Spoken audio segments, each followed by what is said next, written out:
Student आज हम discuss करेंगे क्वेश्चन नंबर 17 है। Show that sine inverse -1 into -x is equal to minus sine inverse -1x।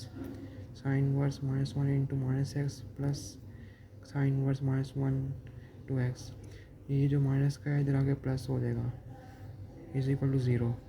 Sine inverse -1 into square bracket लगाएंगे into -x, फिर under root में 1 - x के आएगा, फिर प्लस एक्स, फिर अंडर रूट में 1 - x के, फिर स्केयर ब्रैकेट क्लोज।